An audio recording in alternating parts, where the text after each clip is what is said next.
back to the Capture Your Confidence podcast. We are continuing our Confidence in Motherhood series, and we have our best bud, Kim Mills, with us today.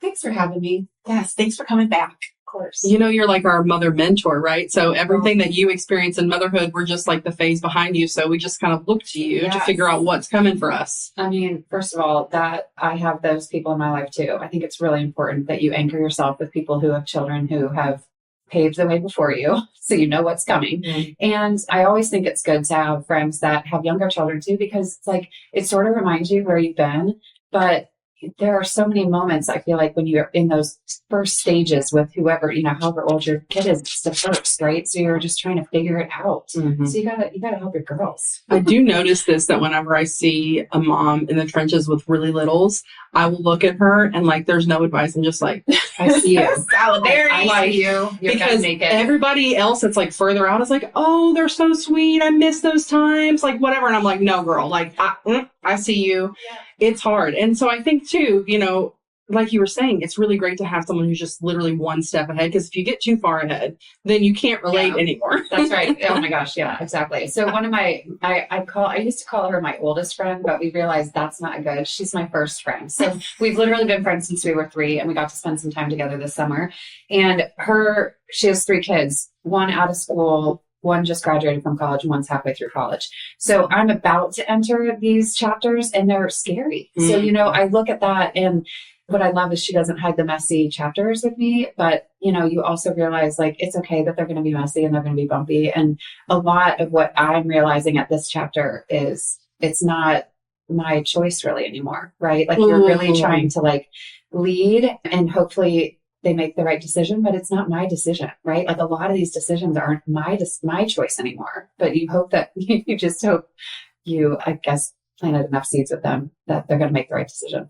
You know, it's wild because we are firmly in this phase where like, you can have an opinion, but you don't really get a say in how life is going to go. But your kiddos are bigger and they're out without you being with them all the time. And, you know, you've got one that's getting ready to be a junior in high school. Like pretty soon they're going to be living on their own. And so you're right. Like there is only so much control that you have. And that is so overwhelming. Yeah. I do think like going back, you know, everybody has their own style of how they're going to parent in the house.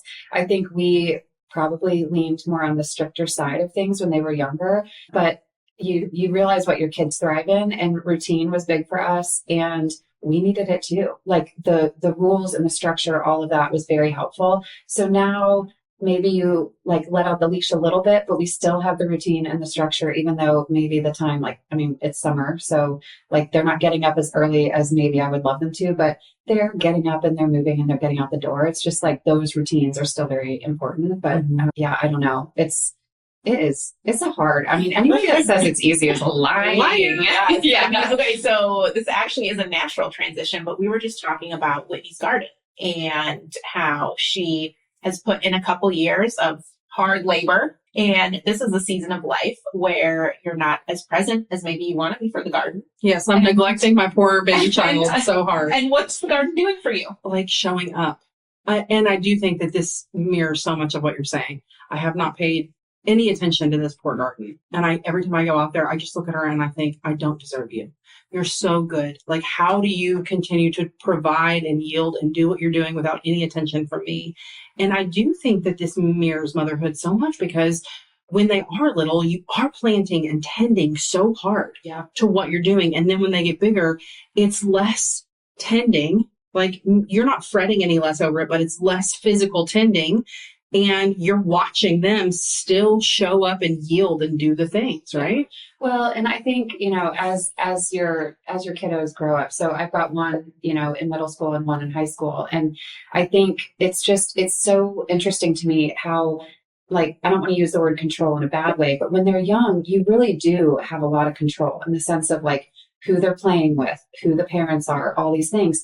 And for me, it was very eye-opening. I mean, middle school, I feel like we still know a lot of the families, but, you know, enters a whole new world. Like there's, you know, elementary schools come together. And so you don't necessarily know everybody and their world gets bigger, which is not bad. Mm-hmm. But I think, you know, the big lesson for me has been letting them make those choices, right? And hopefully they're choosing friends that are good friends. You know, I think you try to I just try to model it, like I feel like, you can be friendly with a lot of people, and then you can have your core group of friends that, I mean, truly, we talk about it a lot. It's like you are the 5 people that you hang around with most, right? So you got to let your kids know that too. It's good and bad, So I think in terms of like letting it go, it's very hard for me.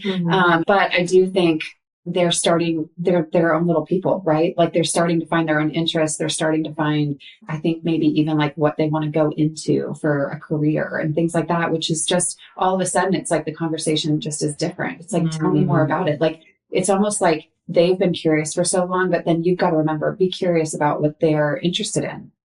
My youngest really loves F1. I know nothing about car racing, but he's kind of gotten me into it. Like it's a whole thing, and I don't know anything about race car driving, but we went and saw the F1 movie and had a ball. But it's things like that where, take an interest in like what they're interested in, because it's fleeting. It goes really fast, so whatever it is, if it's theater or, school or I don't know, sports, whatever, it's like, if that's not your jam, it's okay. And actually, I think it's better when it's not your jam, because you can just be like very excited for them and almost like see the joy the way that they do, right? Like figure out why they like it so much and learn from it. Yeah. Such good parenting advice, because I think all of us can resonate with having parents who were not interested in the things that we were interested in and how that felt. And I do notice a lot of our generation really shifting and like, hey, I might not be into lacrosse, but I will pick up the stick and throw with you because I know you're into it. And I will like ask you questions about this thing because I know you're into it. And what that does is it forges a relationship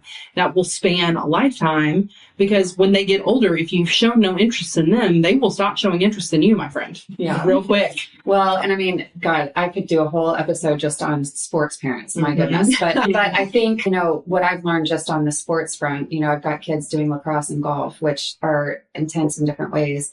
You get to a point where I think you've signed them up. You're doing all the things, you're putting them in the lessons, all the stuff. You definitely get to a point where your child needs to take the initiative, right? Like, yes, you can go throw the ball with them, but at a certain point, it's also like you can go throw the ball against a wall, and do your workout. I mean, you're not quite there yet in terms of age of letting them do that, but mine definitely are. It's like, if this is important to you, then you will find a way to put in the time. It's like what I'm like, and this is, by the way, a life lesson that we all talk about in our careers, right?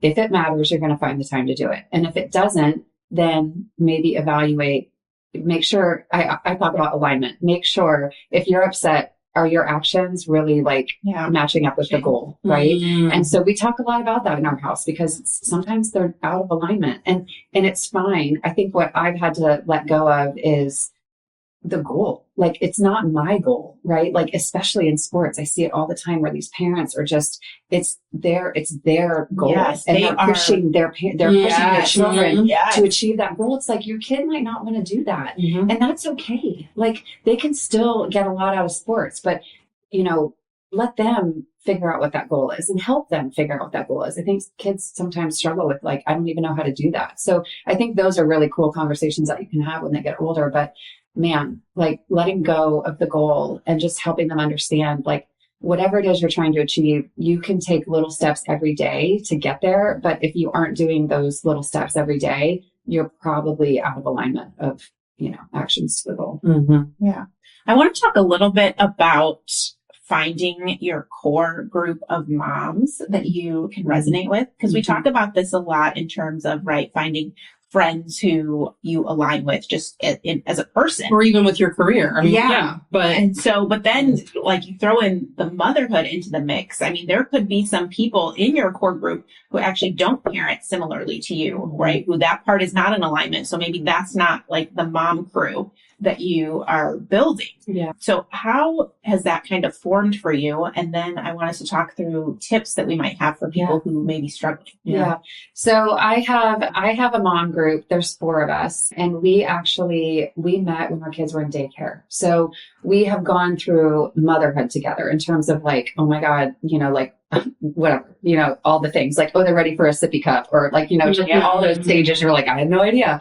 I learned so much from the daycare days. But the 4 of us, we're known as the Authentically posse amongst ourselves because maybe we did a Authentically ride together in Florida. So this group, what has been so fun is our friendship is solid. Our kids all know each other, and we have gone through stages of our kids like doing everything together. Because when you're young, I feel like you're setting up the play dates, and like of course we would kind of lean on each other for those moments, almost like a co-op, because we all live close. It's like, hey, can my kid come to your house for an hour or whatever? Yes. As they've gotten older, they've kind of grown in different friendships. They all get along and they all know each other. There's familiarity, but that's okay. Like, we didn't need to orchestrate that they have to be best friends, right? But it's familiar. They're safe. Like, they know each other. So getting together, if we were all to get together, it's still great. But what I love is the bond of the motherhood, right? Like the friendships, because you learn from the people who are going through different experiences. Our kids aren't necessarily going through all the same stuff at the same time, but they're very much in the same grades, right? Like they're experiencing similar things. And so it's nice to be able to like have a group you can trust, that you can say like, oh my gosh, X, Y, and Z is going on. It's going to stay within your group. And it's hard. You can't navigate all these things by yourself, right? Mm-hmm. So I feel like if you can just find the few, I think sometimes we feel like you need a lot. And I would say the opposite. I think like the small group has been a very safe place for me to learn and grow myself as a mom, have a safe place to vent, have a safe place to cry, and have a safe place to like celebrate their wins, right? Like right now, our thread is all about like our kid is, in Delaware and they're winning their lacrosse tournament. We're like, this is so great, so you got to have that side too. But I think there are opportunities as your child starts to have interest, I think there's opportunities for you to meet new people. And I would say welcome those opportunities, because, sometimes you can just feel like, oh, I'm just going to sit at this gymnastics lesson, like in the back by myself. It's like, well, yeah, if you can take the opportunity to maybe like have a chat with some of the parents, those friendships might really grow, and you might be with those families for a long time. And those relationships are great too. You might not have like the line on your lifeline as long, but that dot of whatever is important for your kid at the time, I think it can make those moments just more enjoyable. Right. So, yeah. So I used to sit at sports games, like in the corner. I just don't like to be loud in these, like, on the sidelines, but I noticed there were also some other people that gravitated towards the corner, and I was like, "Oh, we naturally have something in common because we're not to be quiet during we're used to yellers." Yeah, and so it's just nice. Like good conversations have come out of that, and I think when you're on these trips that eventually maybe turn into travel teams and all these things, like you're going anyway, so like make it worth something, right? You don't have to make it a lonely place for yourself. Mm-hmm. Yeah, I mean, I think that's so important. We talk about getting in the room and introducing yourself, and it really applies here, because trust me, I mean, there are plenty of times where I just want to like be in my phone, right? But I find that when I say hi to someone who I not met before, or I think their kid is on the same team as my kid, and it really does turn into something, right? Mm-hmm. Well, and for me too, being in real estate, it's all about relationships. So really, like, it's not that I'm like, ooh, I'm in work mode and I'm going to be like, chatting it up like I'm at a networking event. It's not that, but there are opportunities to just get to know people. Yeah. If I'm walking a golf round with one of my kids, that's 4 hours that you're walking with people. Mm. And I think you pretty much can pick out right away if you're going to be talking, or it's just going to be like, oh, hi, I'm Kim. It's nice to meet you. That's my son, blah, blah, blah. Mm-hmm. But I have had some really great conversations walking holes of a golf course. And, you just, I don't know, it's those moments what we talk about, what we're teaching our kid, like be curious, like ask questions. You don't have to be the one like spilling your life, but ask questions. People, it feels good, right? And along those lines, something I've noticed, I think for our generation, because things accelerated so fast with technology, I've noticed how hard it is for us now to be a person and like decide to walk into a room and be in a room. But what's scary to me is that our kids are watching our behavior and they already are going to have a bigger hill to climb because of their access to technology. Yeah. And so it's even more important for us to be like, yo, when we walk into a room, we introduce ourselves, look someone in the eye, shake their hand. Like, it is so important that we are doing that, because our children will forget to be people if we do not show them how to be people. Yeah, exactly. I mean, I just finished walking around. I mean, I say I finished. I didn't just the cheerleader, but I walked up to the situation. And for those of you who maybe don't know anything about competitive golf, I mean, it's lonely, it's quiet. You're on your own, but you're in foursomes. Sometimes you know people, sometimes you don't. I walk up and the 4 kids in this foursome, I mean, they were having the best time. They were like encouraging each other. They were laughing on the tee box. And that's just not really what happens all the time, because you can have some kids that are really dialed in and very serious, and it's quiet for 4 hours, which that's hard for me. I mean, it's a long time, right? Mhm. But this one boy he was initiating it, and you could tell he was kind of the leader, and he was like, yeah, man, this is great. Like, he was just so encouraging to these other kids. So I introduced myself to there were 2 dads that were walking, and I was like, whose kid is that? And he said, it's mine. And I was just like, I just paid him the compliment. I was like, your son, this is so fun. And I mean, that obviously felt good for him, but it was just a good conversation about, like, I don't know, just being a leader on a golf course where you don't necessarily see all that. And the dad was he was touched by it, right? It's just like, your kid is making this very pleasant for everybody. And he goes, I don't know, he used to get in trouble for like yelling too much in baseball. And I was like, well, he's not going to get in trouble out here. But, so I just think there's moments like that where, like, yes, start the conversation and start it with questions, give somebody a compliment. Yeah. I just think those things go a long way. And I think sometimes people just need someone else to do it first, and then they're going to do the same thing. Right. And the kids notice too. Like, just the other day, I was on a date with Cooper, and we were at hibachi, and there was another family at the griddle with us. Yeah. I'm sure it's not called a griddle, but what do we care?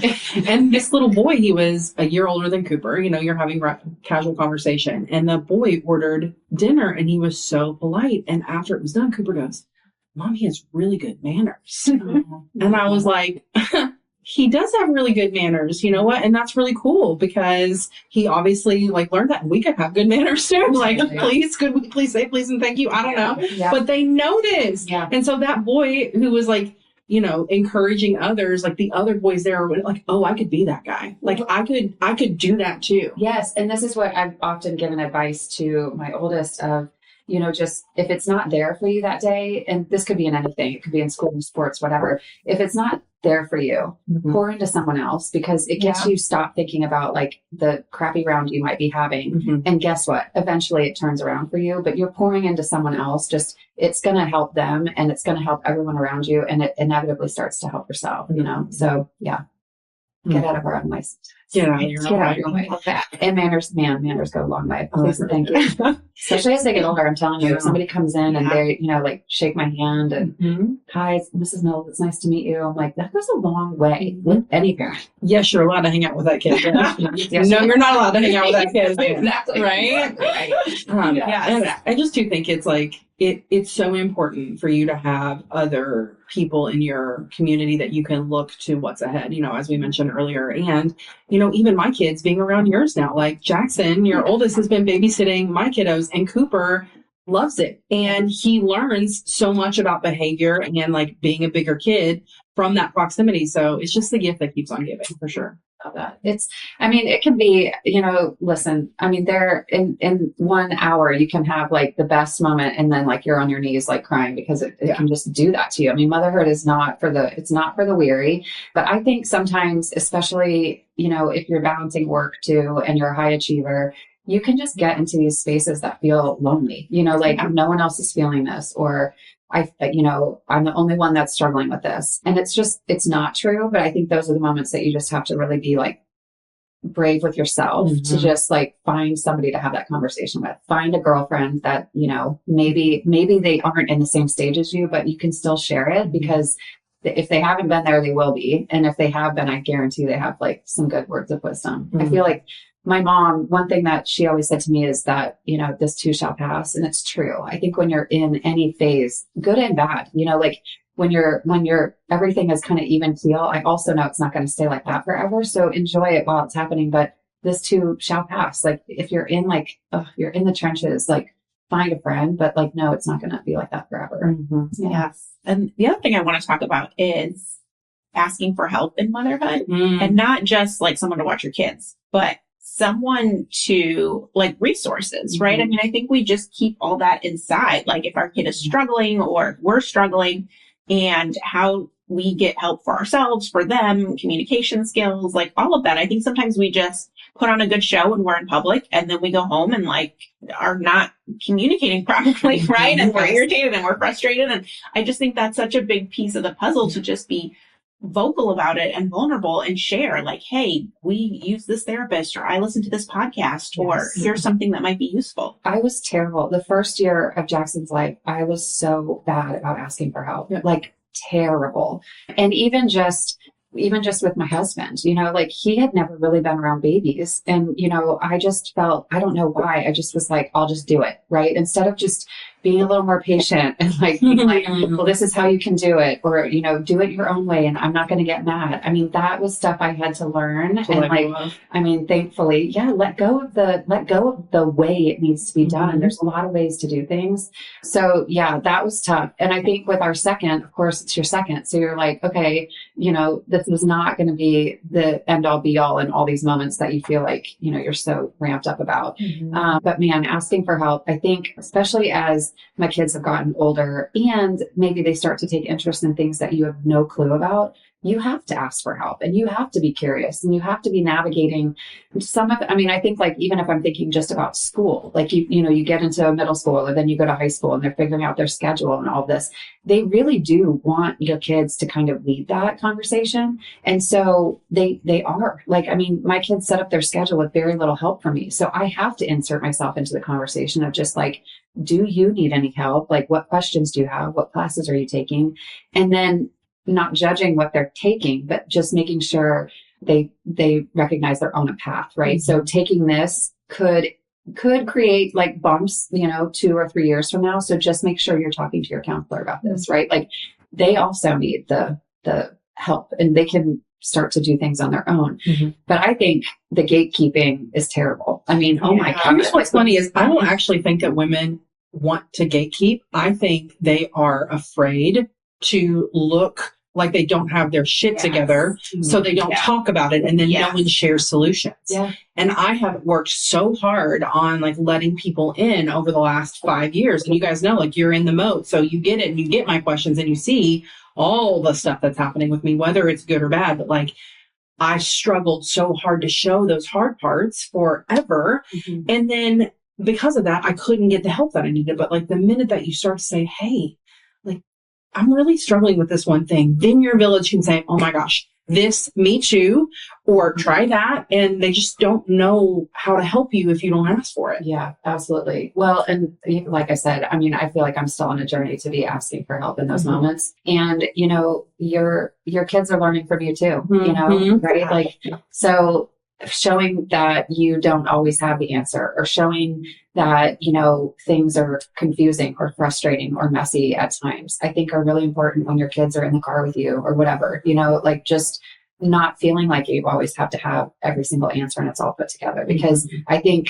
oftentimes your kid can look at that and be like, well, mom never struggles with this. Why am I having a hard time with this? And it's like, no, like I think about this stuff all the time. So just even just opening up within your own walls. Right. But I don't know. I think it's making it a safe place. Like you said, I think, when you can say like, I'm struggling with this, or, oh my gosh, you guys, like I did this. I remember probably one of the worst decisions I made, but I made it anyway, was like, we brought a chef in for a little bit and I didn't really let anyone know that I was making this decision. So it was bumpy at the beginning. And I thought what would be a relief was, like, I'm not worrying about the meals. I'm not getting the question of like, what's for dinner? Cause that's like the question I think we all hate.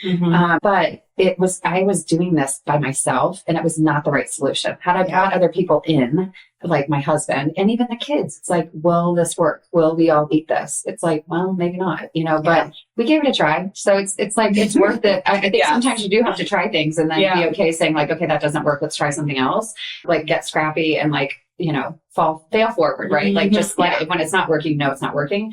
But I think, don't feel like you have to make all these decisions alone, I don't know. The conversations are really important. And that's where you've got to find, like, you do have to find your people. And that takes conversation. You know what I mean? So you just fall into your life. Just like plunk, surprise. Yeah. But I do think it's like when, even just like our friendship, it's like that came out so organically. And the fact that it was very much like a work thing, but we've been able to go so much deeper in our lives that is so meaningful. I mean, that is more meaningful than any of the business that we did, because you guys are like, you're my people. Like, you understand, you get it. Yes. Are we in different chapters in life? Yes. But like, I have the ability to learn from you guys anytime I'm around you. And that to me is sort of that filter of like, we don't have, I mean, time is not a resource that we get back. Right. So choose it wisely and spend it with people who are, you know, that it's a two-way street, right? I mean, it's so important. And sometimes you got to let people go. And that's really hard. I mean, that chapter has been really hard, but I think, I don't know. It's just, I mean, the garden thing, it's like you're pruning, right? It's like, just because somebody's in your life at one point doesn't mean that they're like gone. Why am I not? Okay. Why am I not allowed to have podcast conversations with my friends? I'm just so proud. Bring us home. I'm not allowed to have interviews with friends. Okay.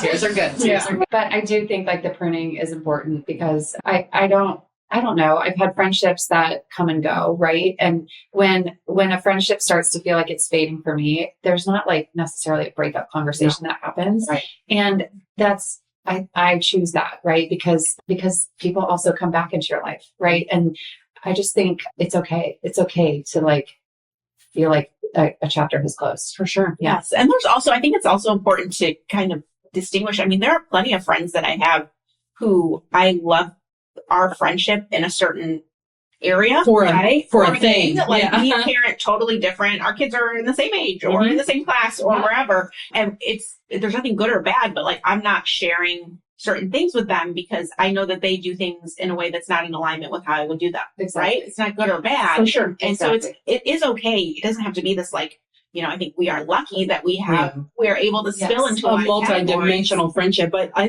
think that's also the pressure of like, when you expect your friends to be able to match you at every level, you are setting your relationship up for failure, because you're not going to sync on everything. Yeah. And like, you're lucky when one comes along that it's like, ooh, we align in our ambition. We align in the way we parent our kids. We align in like the kind of work that we do. Like, that's a unicorn circumstance. And when you get it, like, oh my gosh, amazing. That's why you cry when you're on podcast together. but that pressure can't be put on all of your relationships, because it's just not fair and unrealistic. And it's really good to have friends that are like, yo, you're the person that I call whenever I need advice on this one particular thing. And they will probably love to be your person, your phone a friend for that thing.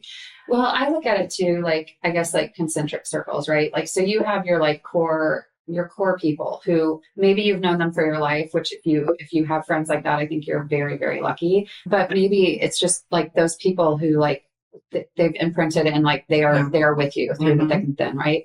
And then there are just like, you can keep going outwards, right? With the circles. And to me, it's like what I feel like I've had the joy of creating for my business, but has also like spilled into making me very happy in my life, is creating this community where, you know, you're bringing people together who likely have something in common at some point, you know, and those people start to make friendships. And that is like so fun to watch. And for me, if I can be a connector with some of these people, or they need a resource of some kind and they come to me for that feels so good.